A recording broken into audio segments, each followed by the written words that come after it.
Shalom സഹോദരങ്ങളെ, ഷബ്ബാത്ത് Shalom. ഇന്ന് ശബ്ബത്താണ്. നമുക്കറിയാലേ, വെള്ളിയാഴ്ച സൂര്യാസ്തമയം മുതൽ ശനിയാഴ്ച സൂര്യാസ്തമയം വരെ ശബ്ബത്താണ്. നമ്മളൊക്കെ ശബ്ബത്ത് ആചരിക്കുന്നവരുമാണ്. ഉൽപ്പത്തി വായിച്ചാൽ അറിയാം, ദൈവം 5 ദിവസം കൊണ്ട് ഒരു മനുഷ്യന് വേണ്ടതെല്ലാം സൃഷ്ടിച്ചു. എന്നിട്ട് 6-ാം ദിവസം മനുഷ്യനെ സൃഷ്ടിച്ചു.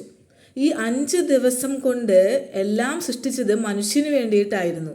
അത് എല്ലാം ഈ 5 ദിവസം കൊണ്ട് സൃഷ്ടിച്ചത് എല്ലാം ആ 6-ാം ദിവസം സൃഷ്ടിച്ച മനുഷ്യന് ദൈവം ഗിഫ്റ്റായിട്ട് കൊടുത്തു. എന്നിട്ട് ആദത്തിനെ ഭൂമിയിലെ രാജാവാക്കി. അത് നമുക്കറിയാം അല്ലേ. അതിനു ശേഷമാണ് 7-ാം ദിവസത്തെ സൃഷ്ടി. ദൈവത്തിന് വേണ്ടി സൃഷ്ടിച്ചതാണ് ഈ 7-ാം ദിവസത്തെ. എന്തിന്? റെസ്റ്റ് എടുക്കാൻ വേണ്ടിയിട്ട് അല്ലേ, ദൈവത്തിന് വിശ്രമിക്കാനായിട്ട്. അപ്പോൾ ദൈവത്തിൻ്റെ 7-ാമത്തെ ദിവസത്തെ സൃഷ്ടിയാണ് ശബ്ബത്ത്. അപ്പോൾ ദൈവത്തിൻ്റെ 7-ാം ദിവസത്തെ സൃഷ്ടിയായ ശബ്ബത്തിനെ, ദൈവത്തിൻ്റെ സ്വന്തം ശബ്ബത്തിനെ ദൈവം ഏറ്റവും വലിയ ഒരു ഗിഫ്റ്റായിട്ട് മനുഷ്യന് കൊടുത്തു. 6 ദിവസം അധ്വാനിക്കുന്ന മനുഷ്യന് 7-ാം ദിവസം ദൈവവുമായിട്ട് സന്തോഷിക്കാൻ, റെസ്റ്റ് എടുക്കാനായിട്ട് അതൊരു നിർബന്ധിത നിയമമായിട്ട് മനുഷ്യന് കൊടുത്തു. അതായത് ഒരു ക്രിമിനൽ ലോ ഒക്കെ പോലെ, നിത്യകൽപ്പന, നിത്യനിയമം. ക്രിമിനൽ ലോ എന്ന് പറഞ്ഞാൽ എന്താ അർത്ഥം? അതൊക്കെ തെറ്റിച്ചാൽ നമുക്ക് വലിയ വലിയ ശിക്ഷകൾ കിട്ടും. അപ്പോൾ അതുപോലെ ഒരു നിയമമായിട്ട് ഇസ്രായേലിന് അത് കൊടുത്തു. ചില ബുദ്ധിമാന്മാർ ആയ ക്രിസ്ത്യാനികൾ പറയും, ഈ ശബ്ബത്ത് യഹൂദന് കൊടുത്ത നിയമമാണ്, അത് ഞങ്ങൾക്കല്ല എന്നൊക്കെ അല്ലേ, നമുക്കല്ല. അങ്ങനെയെങ്കിൽ ബൈബിൾ മുഴുവനും യഹൂദന് വേണ്ടി ഉണ്ടാക്കിയതാണ്. യഹൂദൻ്റെ ചരിത്രമാണ്. എഴുതിയത് യഹൂദന്മാരാണ്. യഹൂദന്മാരെ കുറിച്ചാണ് എഴുതിയത് അല്ലേ. അപ്പോൾ അതൊക്കെ എടുത്ത് സ്വന്തമായിട്ട് ക്രിസ്ത്യാനികൾ ആ ബുക്കും കയ്യിൽ വെച്ചിട്ട് തങ്ങൾ ഇസ്രായേൽക്കാരാണ്, പുതിയ ഇസ്രായേൽക്കാർ തങ്ങളാണ് എന്ന് വാദിക്കുന്ന ക്രിസ്ത്യാനിയെ, നിങ്ങൾ ഇസ്രായേൽക്കാർ ആണ് എങ്കിൽ ഈ ഇസ്രായേൽക്കാർക്ക് കൊടുത്ത നിത്യ ഉടമ്പടി, ആ നിത്യ നിയമം നിങ്ങൾക്കും ബാധകമല്ലേ? അപ്പോൾ നിങ്ങൾ പറയും, യേശുവായുടെ ക്രൂശ് മരണം വഴി എല്ലാം പൂർത്തിയായി എന്ന് അല്ലേ, ന്യായപ്രമാണത്തിന് ഇനി വിലയില്ല എന്ന്. എന്നാൽ മത്തായി 5:17 പറയുന്നു, യേശുവ തന്നെ പറയുന്നു, എന്ത്? ഞാൻ ന്യായപ്രമാണത്തെ നീക്കേണ്ടതായി വന്നു എന്ന് നിങ്ങൾ നിരൂപിക്കുക പോലും ചെയ്യരുത്. നിങ്ങളങ്ങനെ മനസ്സിൽ ചിന്തിക്കുക പോലും ചെയ്യരുത്. ഞാൻ ന്യായപ്രമാണം നീക്കുവാനല്ല, നിവർത്തിപ്പാനത്രേ വന്നത്. ഞാൻ നിയമങ്ങളുടെ പൂർത്തീകരണമാണ് എന്ന് യേശുവ തന്നെ പറയുന്നുണ്ടല്ലേ. അതായത് ന്യായപ്രമാണം അനുസരിച്ച് എങ്ങനെ ജീവിക്കാം എന്ന് ദൈവം യേശുവ എന്ന യഹൂദനായ മനുഷ്യനായി വന്ന് നമുക്ക് കാണിച്ചു തന്നു എന്ന് ചുരുക്കം. അപ്പോൾ നിങ്ങൾ പറയും, പൗലോസ്ലീഹയൊക്കെ പലയിടത്തും പറയുന്നുണ്ടല്ലോ. ഇപ്പോൾ റോമാക്കാർക്ക് എഴുതിയ ലേഖനം 10:4 ഉദാഹരണം, യേശുവ ന്യായപ്രമാണത്തിൻ്റെ അവസാനമാകുന്നു എന്ന് പറയുന്നുണ്ടല്ലോ എന്ന് നിങ്ങൾ പറയും. പക്ഷെ നിങ്ങൾ ഈ ഒരു വചനം എടുത്തിട്ട് നിങ്ങളുടെ അടുത്ത് പല പാസ്റ്റർമാർ വരും, അതിന് തൊട്ട് മുകളിലും കീഴെയൊക്കെ ഉള്ള വചനങ്ങൾ എടുത്ത് നിങ്ങൾ വായിച്ച് നോക്കണം. അപ്പോൾ നിങ്ങൾക്കതിൻ്റെ എന്താണ് അർത്ഥമെന്ന് മനസ്സിലാവുള്ളൂ. ഈ പറഞ്ഞ വാചകം, നിയമം, അതായത് യേശുവ ന്യായപ്രമാണത്തിൻ്റെ അവസാനമാകുന്നു എന്ന് പറയുന്നുണ്ട്. തൊട്ട് മുകളിൽ പറയുന്നുണ്ട്, പരിജ്ഞാന പ്രകാരമല്ലെങ്കിലും ദൈവത്തെ സംബന്ധിച്ച് എരിവുള്ളവർ. അപ്പോൾ ഇത് ആരെക്കുറിച്ച് പറയണമെന്ന് ചിന്തിക്കണം. അവർ ദൈവത്തിന് നീതി അറിയാതെ സ്വന്തം നീതി സ്ഥാപിക്കാൻ അന്വേഷിക്കുന്നു. അപ്പോൾ ഇവിടെ പറയുന്നത് യഹൂദന്മാരുടെ കാര്യമാണ് അല്ലേ. അതായത് പരിജ്ഞാന പ്രകാരമല്ലെങ്കിലും അവർ യേശുവ വന്നത്, ദൈവം യേശുവയായിട്ട് വന്നത് അവർ വിശ്വസിച്ചില്ല. അതിനെപ്പറ്റിയ പരിജ്ഞാന പ്രകാരമല്ലെങ്കിലും അവർ ദൈവത്തെ സംബന്ധിച്ച് അവർ എരിവുള്ളവരായിരുന്നു അല്ലേ ഇവിടെ പറയുന്നത്. അപ്പോൾ അങ്ങനെ അവരുടെ കാര്യമാണ് അപ്പോൾ ഇവിടെ പറയുന്നത് പൗലോസ്ലീഹ. അപ്പോൾ യഹൂദന്മാർക്ക് കൊടുത്ത നിയമങ്ങൾ, ഉദാഹരണമായിട്ട് അവരുടെ പാപങ്ങൾക്ക് വേണ്ടിയിട്ട് എല്ലാ കൊല്ലവും പ്രധാന പുരോഹിതൻ കുഞ്ഞാടിനെ യാഗം അർപ്പിച്ചു കൊണ്ടിരുന്നു, നമുക്കറിയാമല്ലേ. അപ്പോൾ അങ്ങനെയുള്ള ഒരു ന്യായപ്രമാണം അത് ഇനി ആവശ്യമില്ല. അതിൻ്റെ ആവശ്യം തീർന്നു. കാരണം നിത്യകാലത്തേക്ക് അവരുടെ പാപങ്ങൾക്ക് പരിഹാരം കിട്ടാനായിട്ട് യേശുവ എന്ന കുഞ്ഞാട് യാഗമർപ്പിക്കപ്പെട്ടു. നമുക്കറിയാം അല്ലേ, യേശുവ ക്രൂശിൽ മരിച്ചത് യഹൂദന്മാർക്ക് വേണ്ടിയിട്ടാണ്. അപ്പോൾ അതാണ് അവിടെ പറയുന്നത്. അപ്പോൾ എന്താ അതിൻ്റെ അർത്ഥം? യേശുവ പറയുന്നുണ്ട് എല്ലാം പൂർത്തിയായി കഴിഞ്ഞിരിക്കുന്നു എന്ന് പറഞ്ഞത് ദൈവം കൊടുത്ത ആ ഉത്തരവാദിത്തം യേശുവാക്കി. യേശുവ ദൈവത്തിൻ്റെ പദ്ധതി യേശുവ പൂർത്തിയാക്കി യേശുവായിലൂടെ അല്ലേ. അപ്പോൾ അത് എന്നിലൂടെ യേശുവായിലൂടെ പൂർത്തീകരിക്കപ്പെട്ടു എന്നാണ് ഈ പറഞ്ഞതിൻ്റെ അർത്ഥം.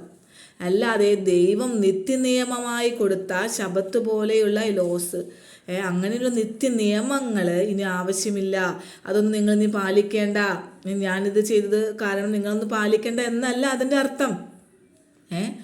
നിങ്ങൾ അങ്ങനെ ആയിരുന്നുവെങ്കിൽ യേശുവായുടെ മരണശേഷം ശിഷ്യന്മാരും ആദിമ ക്രൈസ്തവരും എല്ലാവരും എല്ലാ ശനിയാഴ്ചയും ഒത്തുചേരുന്നതും പ്രാർത്ഥിക്കുന്നതും സിനഗോഗുകളിൽ വചനം പ്രസംഗിക്കുന്നതും ഒക്കെ നമ്മൾക്ക് ബൈബിളിൽ കാണാൻ സാധിക്കും അല്ലേ.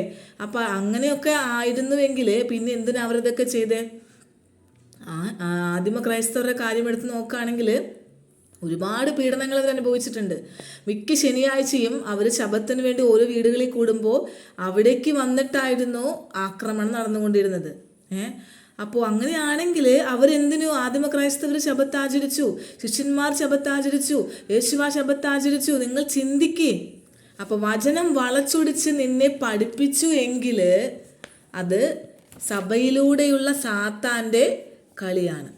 ഏശയ്യ 56:2 മുതൽ നിങ്ങൾ വായിച്ചു നോക്കുകയാണെങ്കിൽ അവിടെ പറയുന്നുണ്ട്, ശബത്ത് അശുദ്ധമാക്കാതെ അത് മുറുകെ പിടിക്കുന്ന അന്യജാതിക്കാരാ, ഞാൻ നിന്നെ എൻ്റെ ജനത്തിൽ നിന്ന് അശേഷം വേർപ്പെടുത്തുകയില്ല.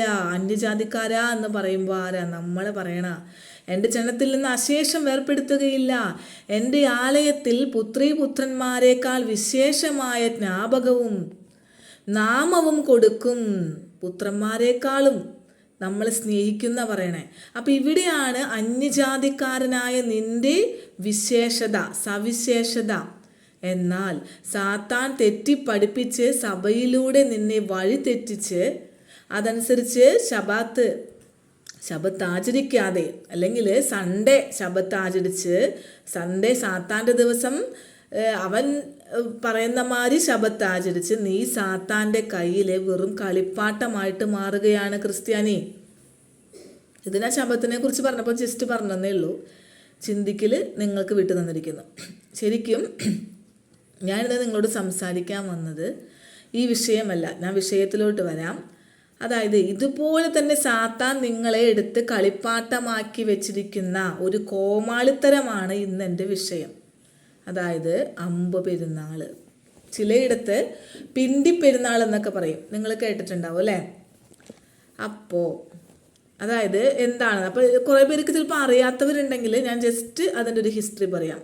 അതായത് സെബസ്ത്യാനോസ് എന്ന പുണ്യാളൻ കർത്താവിന് വേണ്ടി മരിച്ചു എന്ന് പറഞ്ഞ് ആ അമ്പ് എടുത്ത് ഏറ്റിക്കൊണ്ട് നടക്കുന്ന കോമാളികൾ എന്ന് തന്നെ വേണമെങ്കിൽ പറയാം. ആ ഒരു പെരുന്നാളാണ് അമ്പ് പെരുന്നാൾ. രസം അതല്ല, അമ്പ് തറച്ചിട്ട് അല്ല സെബസ്ത്യാനോസ് മരിച്ചത്. അമ്പ് എഴുതി കൊല്ലാൻ നോക്കിയിട്ടും മരിക്കാതെ ഗദ കൊണ്ട് തലക്കടിച്ച് കൊല്ലുകയാണ് ചെയ്തത്. ശരിക്കും ഞാൻ ഒരു ഹിസ്റ്ററി പറയാം. ഈ കഥയൊക്കെ പല അച്ഛന്മാരും എല്ലാ അമ്പ് പെരുന്നാളിലും പറയുന്നതാണ്. പക്ഷേ അവസാനം വരുമ്പോൾ അതിൻ്റെ അർത്ഥം അങ്ങോട്ട് മാറ്റി അങ്ങോട്ട് പിടിക്കും. അപ്പോൾ ജസ്റ്റ് ഹിസ്റ്ററി ഞാൻ പറയാം. എന്താണെന്ന് വെച്ചാൽ സെബാസ്റ്റ്യൻ എന്ന് പറയുന്ന ഒരു ആൾ 257 മുതൽ 288 വരെയുള്ള കാലഘട്ടത്തിലാണ് അയാൾ ജീവിച്ചിരുന്നത്. ഫ്രാൻസിലെ നർബോൺ എന്ന സ്ഥലത്ത് ജീവിച്ചിരുന്ന ഒരു നല്ലൊരു മനുഷ്യനായിരുന്നു ഈ സെബാസ്റ്റ്യൻ. സത്യം പറഞ്ഞാൽ അതൊരു ആദിമ ക്രൈസ്തവനായിരുന്നു. റോമൻ സാമ്രാജ്യത്തിൻ്റെ ക്രൂരതകളെ പറ്റിയൊക്കെ ഞാൻ നിങ്ങൾക്ക് മുൻപ് വീഡിയോയിലൂടെ പറഞ്ഞു തന്നിട്ടുണ്ടല്ലേ. യേശുവായുടെ മരണശേഷം ശിഷ്യന്മാർ എല്ലാവിടെയും ലോകത്തിൻ്റെ പല സ്ഥലങ്ങളിലും ചെന്ന് സുവിശേഷം പ്രസംഗിച്ച് കൂട്ടത്തോടു കൂടി ഒരുപാട് പേര് യേശുവായെ സ്വീകരിച്ച് ക്രിസ്ത്യാനികളായി മാറിക്കൊണ്ടിരിക്കുന്ന ഒരു സമയമായിരുന്നു അത്. അപ്പോൾ ഞാൻ മുൻപേ പറഞ്ഞിട്ടുണ്ട്, റോമൻ ഭരണകൂടം തന്നെ വളരെയധികം ഭയന്നു എല്ലാവരും ക്രിസ്ത്യാനികളായിട്ട് പോകുന്നത് കണ്ടിട്ട്. അപ്പോൾ നേരത്തെ ഞാൻ പറഞ്ഞില്ല, ശബത്ത് ആചരിക്കാൻ കൂടിയിരിക്കുന്ന ഈ ആദിമ ക്രൈസ്തവർ അവരെ ശനിയാഴ്ച തെരഞ്ഞു പിടിച്ചിട്ട് വന്ന് ആക്രമിക്കലൊക്കെ അവരുടെ ഒരു രീതിയായിരുന്നു. അതൊക്കെ പറഞ്ഞിട്ടാണ് പിന്നീട് അത് സൺഡേയിലേക്ക് മാറിയതും അങ്ങനെയൊക്കെ. അപ്പോൾ ഇങ്ങനെ ഒരുപാട് പീഡനങ്ങൾ യേശുവാക്ക് വേണ്ടി ആദിമ ക്രൈസ്തവർ രക്തസാക്ഷികളായിട്ട് അനുഭവിച്ചിട്ടുണ്ട്. അപ്പോൾ അതുപോലെ തന്നെ ഒരു ആദിമ ക്രൈസ്തവനായിരുന്നു യേശുവാക്ക് വേണ്ടി രക്തസാക്ഷിത്വം വരിച്ച ഒരു ആദിമ ക്രൈസ്തവനായിരുന്നു ഈ സെബാസ്റ്റ്യൻ. അതെങ്ങനെയാണെന്ന് വെച്ചാൽ, ഇദ്ദേഹവും അന്നത്തെ ആദിമ ക്രൈസ്തവരെ ഒരുപാട് സഹായിച്ചിട്ടുണ്ട്. അതെങ്ങനെയെന്ന് വെച്ചിട്ടുണ്ടെങ്കിൽ, ഈ ഡയോക്ലിഷ്യൻ റോമൻ ചക്രവർത്തിയുടെ കീഴെ ആർമിയിൽ ആയിരുന്നു ഈ സെബാസ്റ്റ്യന് ജോലി. അപ്പോൾ ഈ സെബാസ്റ്റ്യൻ മുന്നമേ അറിവ് കൊടുക്കും. ഈ ചക്രവർത്തി ഇവർക്ക് പോയിട്ട് അവരെ ആക്രമിക്കാനായിട്ട് പറയുമ്പോൾ ആ ഹിന്റ് മുന്നേ പോയി ഈ ആദിമ ക്രൈസ്തവർക്ക് കൂടിയിരിക്കുന്ന ആ വീടുകളിലും അവിടെയൊക്കെ പോയി കൊടുക്കുമ്പോൾ അവർ അവിടെ രക്ഷപ്പെടാൻ അവർക്ക് സാധിക്കും. അങ്ങനെ ഒരു ചാരപ്രവൃത്തി എന്ന രീതിയിലായിരുന്നു ഈ സെബാസ്റ്റ്യൻ പ്രവർത്തിച്ചു കൊണ്ടിരുന്നത്. പക്ഷേ ഇത് ഈ ചക്രവർത്തി ഡയോക്ലിഷ്യൻ എന്ന് പറയുന്ന ചക്രവർത്തി ഇത് അറിഞ്ഞപ്പോൾ ആർമിയിൽ നിന്ന് അദ്ദേഹത്തെ പിരിച്ചുവിട്ടു, പുറത്താക്കി. പ്രധാനമായിട്ടും ഒരു കണ്ടീഷൻ വെച്ചത് എന്താണെന്ന് വെച്ചാൽ, പുറത്താക്കണമെന്ന് ഒപ്പാട് സത്യദൈവത്തെ ആരാധിക്കാതെ നീ ഞങ്ങൾ ആരാധിക്കുന്ന, അവർ ആ കാലത്ത് ജൂപ്പിറ്റർ ദേവനെയായിരുന്നു ഈ റോമൻസ് ആരാധിച്ചിരുന്നത്. അപ്പം ആ വിഗ്രഹത്തെ ആരാധിച്ചാൽ നിന്നെ പിരിച്ചുവിടില്ല എന്ന് ഒരു ലാസ്റ്റ് ചാൻസ് കൊടുത്തായിരുന്നു ഈ സെബാസ്റ്റ്യന്. പക്ഷേ സെബാസ്റ്റ്യൻ സമ്മതിച്ചില്ല. സത്യദൈവത്തെ കണ്ടെത്തി തിരിച്ചറിഞ്ഞ ഒരു ആദിമ ക്രൈസ്തവൻ അതിന് മുതിരില്ല. ഇപ്പോഴത്തെ ക്രൈസ്തവരുടെ കാര്യമല്ല. അപ്പോൾ സമ്മതിച്ചില്ല. ജൂപ്പിറ്റർ എന്ന ദേവനെ ആരാധിക്കാത്തത് കൊണ്ട് അമ്പെയ്ത് കൊല്ലാനായിട്ട് ഈ റോമൻ ചക്രവർത്തി ഉത്തരവിട്ടു. നിങ്ങളൊന്ന് ഓർക്കണം, ആ വിഗ്രഹാരാധനയ്ക്ക് സത്യദൈവം ഏകനാണ്. ആ ഏകനായ സത്യദൈവത്തെ ആരാധിക്കുമ്പോൾ നമുക്ക് ആരാധിക്കണം. അപ്പോൾ നമ്മൾ ജൂപ്പിറ്റർ എന്നല്ല ഒരു വിഗ്രഹത്തെയും അല്ലെങ്കിൽ വേറൊരു ദേവനെയും ആരാധിക്കില്ല എന്ന ദൃഢനിശ്ചയമെടുത്ത സെബസ്ത്യാനോസ് പുണ്യാളൻ, നിങ്ങൾ പറയുന്നത് നിങ്ങളുടെ പുണ്യാളൻ, ജൂപ്പിറ്ററിനെ ആരാധിക്കാൻ വിസമ്മതിച്ചതിനാണ് ഈ അമ്പെയ്ത് കൊല്ലാനായിട്ട് രാജാവ് ഉത്തരവിട്ടത്. എന്നിട്ട് ആ ഘാതകർ അദ്ദേഹത്തെ പിടിച്ച് വിശാലമായ ഒരു മൈതാനത്ത് കൊണ്ടുപോയിട്ട് വസ്ത്രങ്ങൾ ഉരിഞ്ഞിട്ട് ഒരു മരത്തോട് ചേർത്ത് കെട്ടി അമ്പെയ്തു. അങ്ങനെ അമ്പെയ്ത് മരണം വരെ അമ്പെയ്യാനായിരുന്നു വിധി. അമ്പെയ്ത് മരിച്ചെന്ന് കരുതി അവർ സ്ഥലം വിട്ടു. അങ്ങനെ സെബാസ്റ്റ്യൻ്റെ മൃതദേഹം രഹസ്യത്തിൽ സംസ്കരിക്കാനായിട്ട് ഐറീൻ എന്ന് പറയുന്ന ഒരു ഭക്തസ്ത്രീ, ഇവരിൽ തന്നെ പെട്ട ഒരു ഭക്തസ്ത്രീ അവിടെ എത്തി. അപ്പോഴാണ് സെബാസ്റ്റ്യൻ മരിച്ചിട്ടില്ല എന്ന് മനസ്സിലാകുന്നത്. ആ സ്ത്രീ സെബാസ്റ്റ്യൻ്റെ ശരീരം എടുത്തുകൊണ്ട് പോയി ശുശ്രൂഷിച്ച് സെബാസ്റ്റ്യന് ആരോഗ്യം തിരിച്ചു കൊടുത്തു. പക്ഷേ നാട് വിട്ടു പോയ അയാൾ വീണ്ടും സുവിശേഷം പ്രസംഗിച്ചു. ദൈവത്തെ അറിഞ്ഞവർക്ക് ഒരിക്കലും അടങ്ങിയിരിക്കാൻ പറ്റില്ല മറ്റുള്ളവർ വിഗ്രഹാരാധന നടത്തുമ്പോൾ. വീണ്ടും വിഗ്രഹാരാധനയ്ക്കെതിരെ അയാൾ പ്രവർത്തിച്ച് അദ്ദേഹം സുവിശേഷം പ്രസംഗിച്ച് നടന്നപ്പോൾ വീണ്ടും ഡയോക്ലിഷ്യൻ ചക്രവർത്തി ഇത് മനസ്സിലാക്കി, മരിച്ചിട്ടില്ല എന്നും വീണ്ടും സെബാസ്റ്റ്യൻ ഇതിനു വേണ്ടി നടക്കുകയാണെന്നും മനസ്സിലാക്കിയ അദ്ദേഹത്തെ ഗദ കൊണ്ട് അടിച്ചടിച്ച് കൊല്ല ചെയ്തത്. മനസ്സിലായോ? അല്ലയോ ക്രിസ്ത്യാനി, നീ അമ്പല്ല കൊണ്ട് നടക്കണ്ടേ, ഗതയായിരുന്നു. ചിന്തിച്ചു നോക്കിയേ, ഗതയായിരുന്നു കൊണ്ട് നടക്കേണ്ടത്, ഇങ്ങനെ ഏറ്റിക്കൊണ്ട്. ചിന്തിച്ചു നോക്കിയേ, അമ്പല്ല, കുഞ്ഞു ഗതകൾ ഇങ്ങനെ എടുത്തിട്ട് അതിങ്ങനെ ചോന്നുകൊണ്ട് നടക്കണം. ഗത കൊണ്ടാണല്ലോ കൊന്നത്. അപ്പോൾ ഇതാണ് ഹിസ്റ്ററി. ശരിക്കും എന്താണ് ഞാൻ ഈ പറഞ്ഞ ഹിസ്റ്ററിയിലെ ഉൾക്കാമ്പ് എന്താണ്? ബുദ്ധിയുള്ളവർക്ക് മനസ്സിലാവൂലേ? ജൂപ്പിറ്റർ എന്ന് പറഞ്ഞാൽ എന്താ പറയുക, അതൊരു ലാർജസ്റ്റ് പ്ലാനറ്റാണ്. സോളാർ സിസ്റ്റത്തിലെ നമുക്കറിയാലോ. ഇപ്പോൾ സൂര്യദേവൻ എന്നൊക്കെ പറഞ്ഞതുപോലെ ഇപ്പോൾ സൂര്യനെ പിടിച്ച് റോമൻസ് ദേവനാക്കി ഞാൻ അന്ന് വീഡിയോ ഇട്ടുണ്ടായിരുന്നല്ലോ, ക്രിസ്ത്യാനികൾ ക്രിസ്മസ് ആഘോഷിക്കണതിൻ്റെയൊക്കെ. അപ്പം അതുപോലെ തന്നെ അവർ ആരാധിച്ച് പോന്നിരുന്ന ഈ ഗ്രീക്കുകാർ ആരാധിച്ച് സിയൂസിനെ ആരാധിച്ചിരുന്നു, സിയൂസ് ദേവൻ. അതാണ് പിന്നീട് റോമൻസ് ആ ദേവനെ പിടിച്ചിട്ടാണ് ജൂപ്പിറ്റർ ദേവനാക്കിയിട്ട് ഇവർ ആരാധിച്ചിരുന്നത്. അപ്പോൾ ഈ വിഗ്രഹാരാധന, അപ്പം ചുരുക്കം പറഞ്ഞാൽ ഈ വിഗ്രഹാരാധന സത്യദൈവമല്ലാത്ത എന്തിനെ ആരാധിച്ചാലും, അതിപ്പോൾ സൂര്യനായാലും ചന്ദ്രനായാലും ജൂപ്പിറ്റർ ആയാലും സിയൂസ് ആയാലും ആരൊക്കെ ആയാലും, എന്തിനെ ആരാധിച്ചാലും, ഏത് രൂപമായാലും, മനുഷ്യരൂപമായിക്കോട്ടെ, എന്നാലും അത് വിഗ്രഹാരാധന തെറ്റാണ്, വിഗ്രഹാരാധന തന്നെയാണ്. ഇനിയുണ്ട് മറ്റു രൂപങ്ങൾ അല്ലേ. അതിനുദാഹരണമാണ് ഞാനിപ്പോൾ പറഞ്ഞ അമ്പ്, പഴക്കൊല, കൃപാസനം, പേപ്പർ എന്ന് വേണ്ട ഒരുപാട് വിഗ്രഹാരാധനയ്ക്ക് ഉദാഹരണങ്ങൾ ഇന്ന് ക്രൈസ്തവ സഭയിലുണ്ട്, മറ്റുള്ളവരെ പോലെ തന്നെ.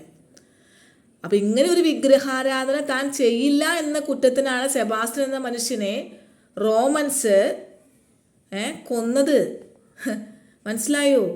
നിങ്ങൾക്കറിയാലോ, യേശുവായെ കൊന്നതും റോമാക്കാരായിരുന്നു അല്ലേ. കുറ്റം വിധിച്ചത് യഹൂദരായിരുന്നുവെങ്കിലും അവരുടെ ആ ഒരു എന്താ പറയുക, അവരുടെ പ്രസന്നതയ്ക്ക് വേണ്ടിയിട്ട് അന്നത്തെ റോമൻ ചക്രവർത്തി ആയിരുന്നു നമ്മുടെ യേശുവായെയും കൊല്ലാനായിട്ട് വിധിച്ച് അവർ കൊണ്ടുപോയിട്ട് കൊന്നത് അല്ലേ. ഞാൻ എന്നും പറയാറുണ്ട്, നിങ്ങളെപ്പോഴും യഹൂദർ കുറ്റം വിധിച്ചേ ഉള്ളൂ, കൊന്നത് റോമൻ പടയാളികളാണ്, അപ്പോൾ റോമൻസാണ്. അപ്പോൾ അതുപോലെ തന്നെ മറ്റൊരു റോമൻ ചക്രവർത്തിയാണ് ഈ സെബാസ്റ്റ്യനെയും കൊന്നത്. അത് അമ്പ് ചെയ്തിട്ടല്ല, അമ്പ് ചെയ്ത് ചത്തില്ല. ശരി, അമ്പ് ചെയ്തു, അത് അച്ഛന്മാർ ചിലപ്പോൾ വിളിച്ച് പറയുന്നത് അമ്പ് ചെയ്തിട്ടും മരിച്ചില്ല. അപ്പോൾ മരിച്ചില്ല എന്നത് എന്താ കാണിക്കുന്നത്? ദൈവത്തിൻ്റെ പരിരക്ഷയാണ് അവിടെ കാണിക്കുന്നത് അല്ലേ. അമ്പ് ചെയ്ത് കൊല്ലാൻ ശ്രമിച്ചിട്ടും ദൈവം രക്ഷിച്ചു ആ മനുഷ്യനെ, ആ പരിരക്ഷ. പക്ഷേ അവിടെയാണ് ട്വിസ്റ്റ് വരുന്നത്. ആ അമ്പെടുത്ത് ആരാധിച്ച് തൊട്ടുമുത്തി ബ്രേക്ക് ഡാൻസും കളിച്ച് കുടിച്ച് മതിച്ച് നടക്കുമ്പോൾ, പണ്ട് ഈ കാളക്കുട്ടീനെ എടുത്ത് ആരാധിച്ച് ഒരു പേക്കൂത്ത് നടത്തിയിരുന്നില്ലേ മോശ ഇറങ്ങി സീനാമലയിൽ പോയപ്പോൾ, അതുപോലെ. അപ്പോൾ സഭ അതുപോലെ തന്നെയാണ് ഈ അമ്പ് പെരുന്നാളും ആഘോഷിക്കുന്നത്. ശരിക്കും വേണ്ടത് അമ്പാണോ ഗദയല്ലേ? നിങ്ങൾ ചിന്തിച്ചു നോക്കി. അപ്പോൾ നിങ്ങൾ ചിന്തിച്ച് നോക്ക്. പാവം ആ മനുഷ്യനെ എന്താ പറയുക, ആ സെബാസ്റ്റ്യൻ എന്ന് പറഞ്ഞ് അന്ന് ദൈവത്തിന് വേണ്ടി മരിച്ച ആ മനുഷ്യനെ തുണിയില്ലാത്ത ആ രൂപത്തിൽ ഏറ്റിക്കൊണ്ട് നടന്ന് ആ കൊല്ലാൻ ശ്രമിച്ച അമ്പിനെ തൊട്ടുമുത്തി അപമാനിക്കുകയല്ലേ നിങ്ങൾ ചെയ്യുന്നത്? ശരിക്കും സെബാസ്റ്റ്യന് ജീവൻ ഉണ്ടായിരുന്നെങ്കിൽ നിങ്ങളെ ഗദ കൊണ്ട് അമ്പ് ചെയ്തും നിങ്ങളടിച്ചു കൊന്നേനെ. ഇന്നാണെങ്കിൽ വെടിവെച്ചും കൊന്നേനെ. അപ്പോൾ നിങ്ങൾ ചിന്തിച്ച് നോക്ക് ക്രിസ്ത്യാനി. ഇത് പലർക്കും അറിയാം ഇത് വിഗ്രഹാരാധനയാണ് എന്നൊക്കെ. പക്ഷെ ഞാൻ മുൻപത്തെ വീഡിയോയിൽ പറഞ്ഞ പോലെ തന്നെ ഞങ്ങൾ നന്നാവില്ല.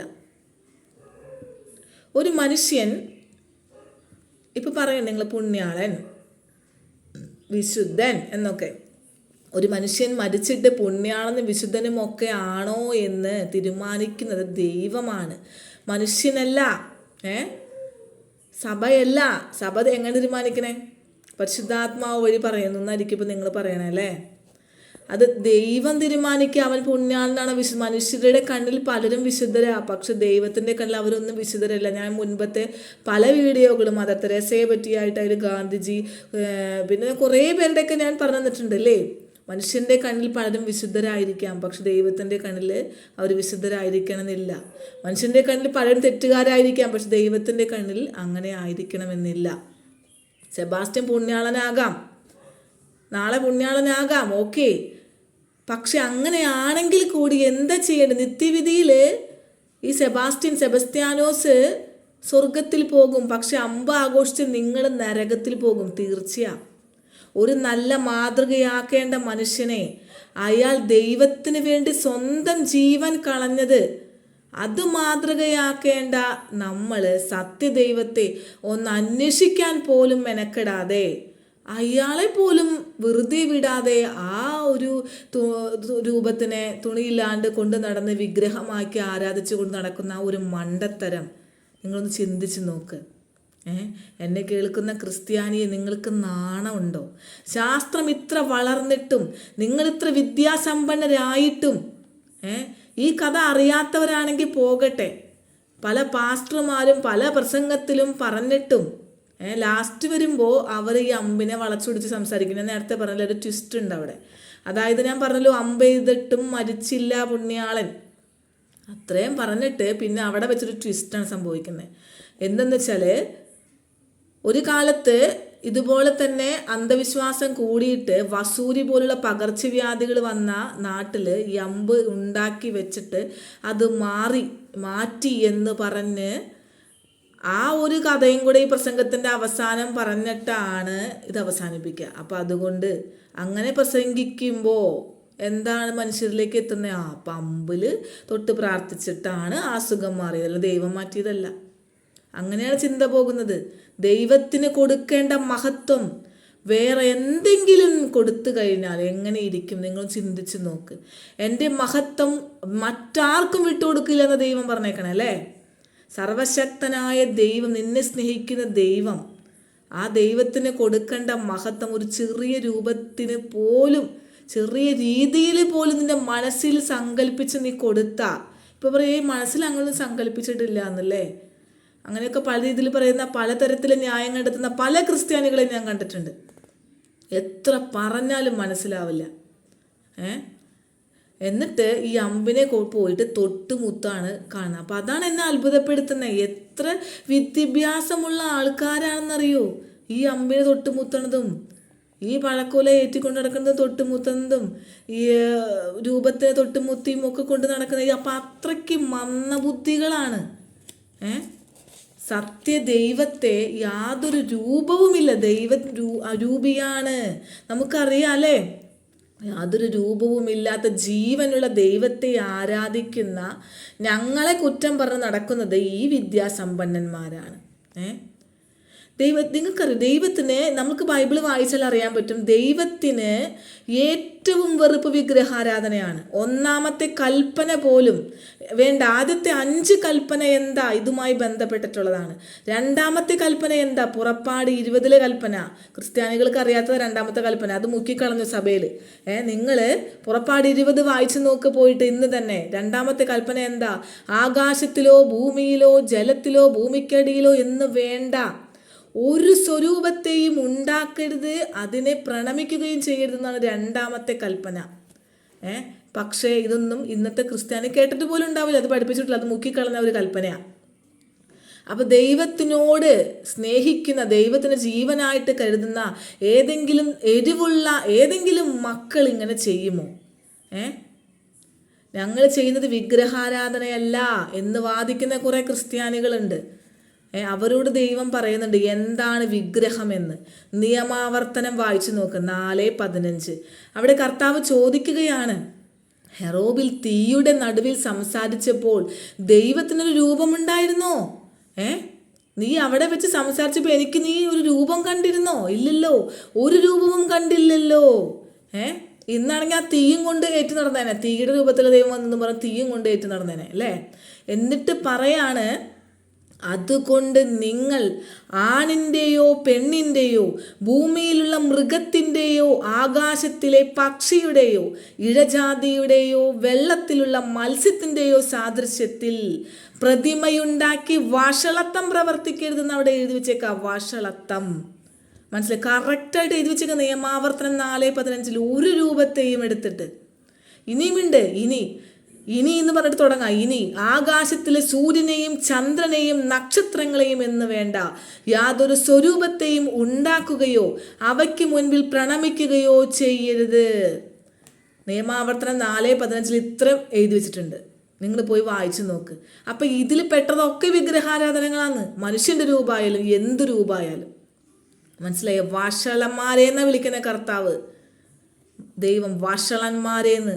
സ്നേഹത്തോടു കൂടി വഷളന്മാരെ മക്കളേന്നൊന്നല്ല. നിങ്ങൾ ചിന്തിച്ച് നോക്ക് ദൈവത്തിൻ്റെ ആ കോപം എങ്ങനെയായിരിക്കുന്നു.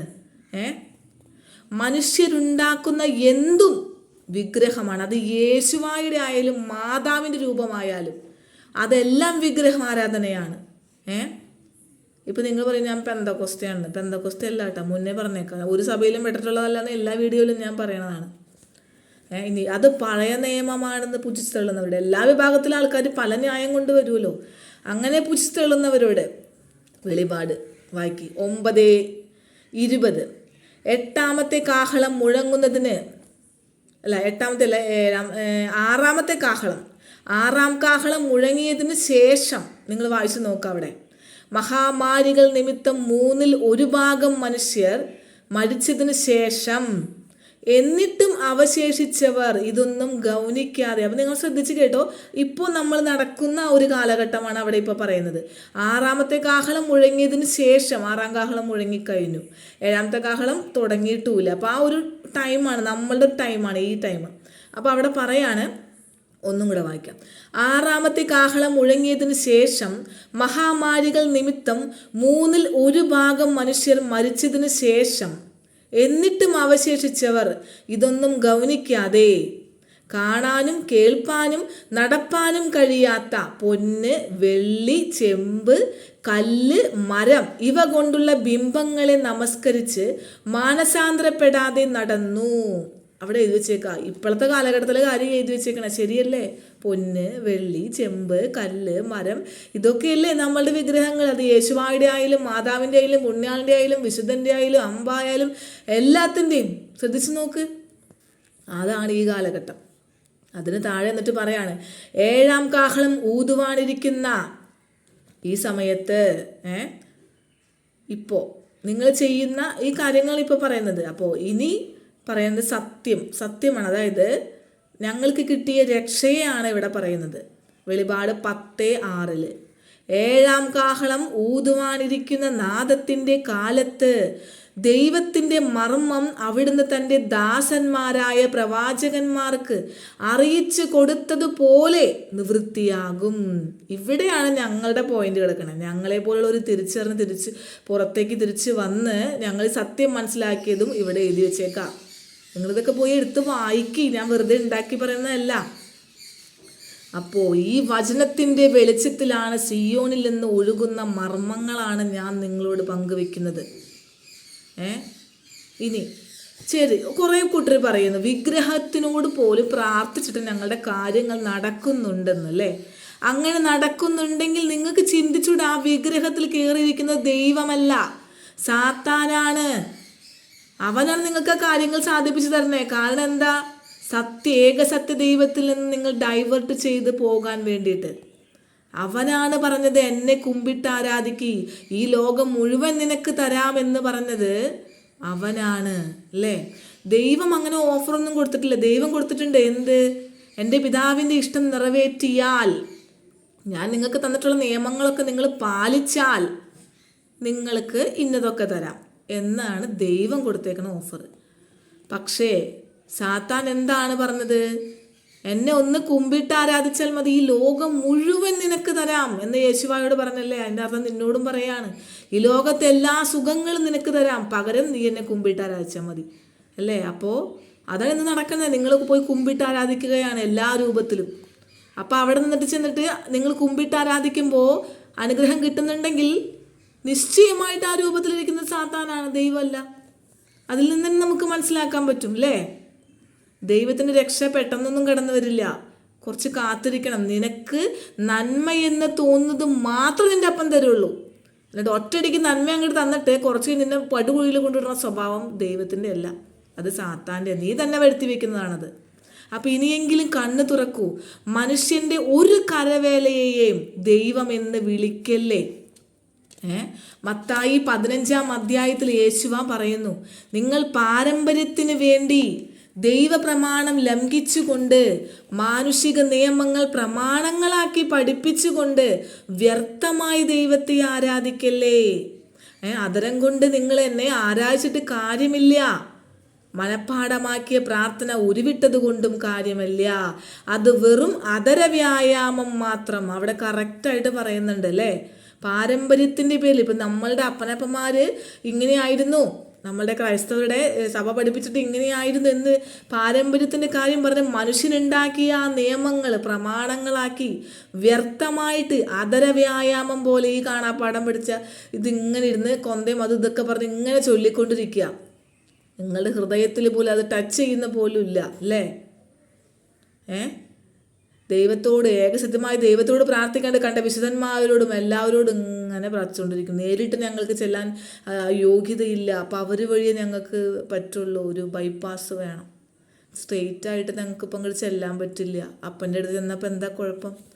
അപ്പോൾ ഇതൊക്കെ നിങ്ങൾ പഠിപ്പിച്ചതിൻ്റെ ഒരു എന്താ പറയുക, അതിൻ്റെ ഒരു വലിയ ഒരു തെറ്റാണ്. അപ്പോൾ ഞാൻ നിർത്താണ്. ഞാൻ ഉദ്ദേശിച്ചത് അമ്പുപെരുന്നാളും മറ്റും ആഘോഷിച്ച് വിഗ്രഹാരാധന നടത്തുന്ന ക്രിസ്ത്യാനികളോട് കുറച്ച് സംസാരിക്കണം. അതുമാത്രം ഞാൻ പറഞ്ഞുള്ളൂ. വെളിപാടിൽ നിന്ന് ഒരു 2 കാര്യം കൂടി പറഞ്ഞുതരാം. വെളിപാട് 22:2 കുറേ ഉണ്ട് കേട്ടോ. ബൈബിൾ മൊത്തത് തന്നെയാണ്, ഞാൻ കുറച്ച് മാത്രം സെലക്റ്റീവായിട്ട് എടുക്കുന്നുള്ളൂ. വെളിപാട് 22:2 അതിൽ നിങ്ങളോട് പറയാണ്, അമ്പുപെരുന്നാൾ ആഘോഷിക്കുന്നവരോട് പറയാണ് ദൈവം, സമയം അടുത്തിരിക്കുന്നു, അനീതി ചെയ്തിരുന്നവർ ഇനിയും അത് ചെയ്യട്ടെ, പാപക്കറ പുരണ്ടവൻ ഇനിയും അങ്ങനെ കഴിയട്ടെ, എന്നാൽ നീതി പ്രവർത്തിക്കുന്നവൻ ഇനിയും നീതി പ്രവർത്തിക്കട്ടെ. ഇതാ ഞാൻ വേഗം വരുന്നു. എന്തിന്? സ്വന്തം പ്രവൃത്തിക്കനുസരിച്ച് പ്രതിഫലം നൽകാൻ. അപ്പോൾ നമുക്കതിനായിട്ട് കാത്തിരിക്കാം. അനീതി പ്രവർത്തിക്കുന്നവരും വിഗ്രഹാരാധനകരും ഒക്കെ അങ്ങനെ നടക്കട്ടെ, നീതി പ്രവർത്തിക്കുന്നവരും ദൈവത്തെ അന്വേഷിക്കുന്നവരും അങ്ങനെ നടക്കട്ടെ നമ്മളെപ്പോലെ. അപ്പോൾ ദൈവം സ്വന്തം പ്രവർത്തികൾക്കനുസരിച്ച് പ്രതിഫലം നൽകാൻ നമ്മുടെ ആബ വരാറായി. അവസാനമായിട്ട് ഒരു വചനം കൂടി പറഞ്ഞിട്ട് ഞാൻ നിർത്താം. അതായത് ഹബക്കുക്ക് 2:18 അവിടെ പറയാണ്, പണിക്കാരൻ ഒരു ബിംബത്തെ കൊത്തിയുണ്ടാക്കുവാൻ, അതിനാലോ പണിക്കാരൻ വ്യാജം ഉപദേശിക്കുന്ന വാർപ്പ് വിഗ്രഹത്തിൽ ആശ്രയിച്ചുകൊണ്ട് ഊമ മിഥ്യാമൂർത്തികളെ ഉണ്ടാക്കുവാൻ, അതിനാലോ എന്തു പ്രയോജനമുള്ളൂ? മരത്തോട് ഉണരുക എന്നും ഊമക്കല്ലിനോട് എഴുന്നേൽക്ക എന്നും പറയുന്നത് അയ്യോ കഷ്ടം. അത് ഉപദേശിക്കുമോ? അത് പൊന്നും വെള്ളിയും പൊതിഞ്ഞിരിക്കുന്നു, അതിൻ്റെ ഉള്ളിൽ ശ്വാസം ഒട്ടുമില്ലല്ലോ. ഇങ്ങനെയാണ് അവിടെ എഴുതി വെച്ചേക്കുന്നത്. കറക്റ്റ് അമ്പിൻ്റെ കാര്യം അവിടെ എഴുതി വെച്ചേക്കുക.